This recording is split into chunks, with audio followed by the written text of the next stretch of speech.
Owls just scored again. Oh, 5-3 now? And they're 30 seconds. wrestling behind the net. Uh-oh.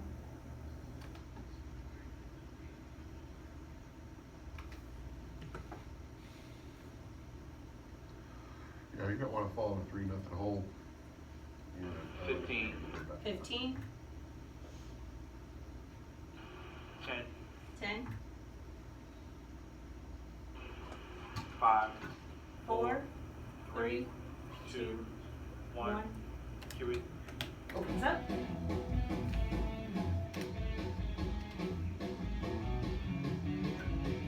Yeah.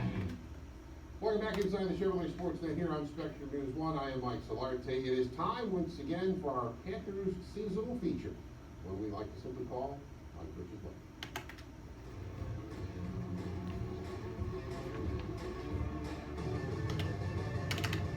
Each week we'll look ahead to the Panthers matchup, and it is week 1, of course, and that means the Las Vegas Raiders are rolling into Bank of America Stadium, an empty Bank of America Stadium. Normally sitting across from me would be, well, me, but in this age of social distancing, we've called upon technology to bring my other half into the mix. Oh, sorry about that. Yeah, you have to I'm unmute still yourself. getting used to this thing. Yeah, you seem to always be leaning towards the Panthers, and it's 5 my minutes job left. to keep you grounded in some part of reality by presenting the other side of the matchup. All right, well, let's start with the Panthers quarterback position. Cam Newton now in New England. Teddy Bridgewater takes the controls for the Panthers. Yeah, Teddy B is a guy with experience, but like all teams, he has no game action with this particular group this year because preseason games were wiped out. Derek Carr doesn't have that issue, as he returns as the signal caller for the Raiders. Now, the lack of preseason games, though, could be a factor in Carolina's favor, simply because nobody has Teddy any game Bridgewater's tape on the how first Joe Brady super. and this offense are going to operate. You know, we want to try to use And- everything we can to our advantage, especially with it being a home game. So, Taking it biggest out. thing we can't control. Next one's to who we're here. playing. They're all just nameless, faceless opponents. We just have to go out there and execute all the things that we did through our training camp. Hopefully, the process will produce results. I gotta tell you, the Raiders are really gonna miss linebacker Tahir Whitehead on their defense. A starter for the past 2 seasons with the silver and black, Whitehead posted 234 tackles with the franchise in that time. Panthers should really love the way that guy plays. And they also love his insider knowledge of the Raiders. He's already warned his guys about running back Josh Jacobs and his downhill running style. He also knows tight end Darren Waller can be a real problem as well. The fact that he's about Whitehead in. 6'6", no change, and he can run like a dang on wide receiver. And out. Guys, tall and has solid hands. So I think that presents a lot of matchup issues. The Panthers offense, as mentioned, is an unknown. The Raiders offense starts with Carr. When he added Jacobs, there is some continuity, but they're a little greener receiver. Hunter Renfrow is the most experienced starter according to their depth chart, with a couple of rookies, and Henry Ruggs and Brian Edwards listed there as well.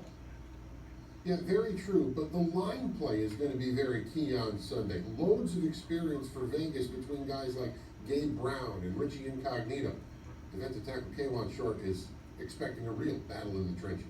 It's gonna be a 3 dog minutes. fight. It's gonna be bone on bone. Short and, in. We gotta come out there. We gotta eliminate the distractions. We Short gotta out. eliminate the mistakes, and we gotta bring it to them every play. Then there's the factor of a West Coast team traveling east for an afternoon kick. Now the Raiders are back in Charlotte for just the first time since 2012. That was a Week 16 meeting between Does he teams. toss to it at the And end of Carolina this? won 17-6. Play of the day, yeah. Also in Okay. my favor. Okay, So fine. that should be next. But this is the opener. The All right, energy seven, should be 3 high for minutes. both teams, even though there won't be a crowd there to feed off of. Trey Yeah, true. Boston. Safety Trey Boston is still hoping to use whatever home field advantage there is to channel that to a win. Knowing that Boston they in. come from the West Coast, what time of game it is, you want to hope to take advantage of stuff like that, especially Boston out. like this weekend. And for us, it's still a game at the end of the day. I've been fortunate enough to play those guys, so more than time. 2 minutes left on pack. What they like to do, what the team's goods and bads are, and for us, it's all about again, we're a young team. We just got together during training camp. All right, it's prediction time, and since I ended up with a losing record in this segment last That's awful season, nice of you. I Well, the defer to truth you. is, neither one of us know exactly how this is all going to go and play out. Teams have only practiced and even mildly scrimmaged against themselves. There is no exhibition tape to draw from for anyone. So I can only go off of what the Raiders were last year. What were they? Well, you are what your record says you are. And that would 90. be 7-9 for the Raiders, going 2-6 on the road. It's a tough putt for any West Coast team to travel across a couple of time zones and play a brunch time kickoff. But the Raiders have more continuity across the board than Carolina, and that has to count for something. So all that being said, my best guess is for John Gruden to improve his overall mark against Carolina to symmetry, 7-9.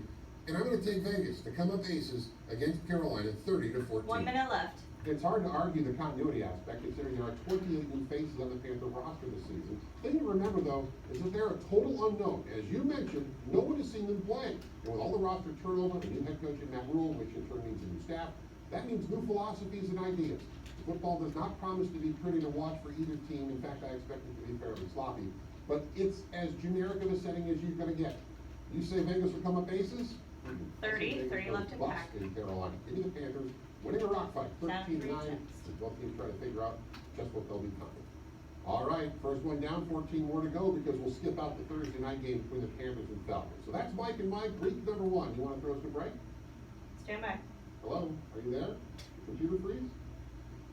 Nah, I'm just messing with you. All right, next week you're going to be in studio. Here now is your play of the day. First week with this guy already. Do it. There's a courtesy in This is here. the Chevrolet Yep, I got play of you. the day.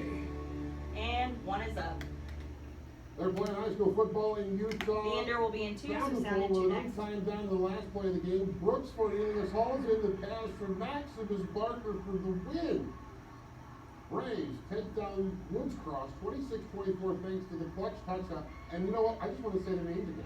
Maximus Barker hooking up with Brooks Cornelius. Our play of the day.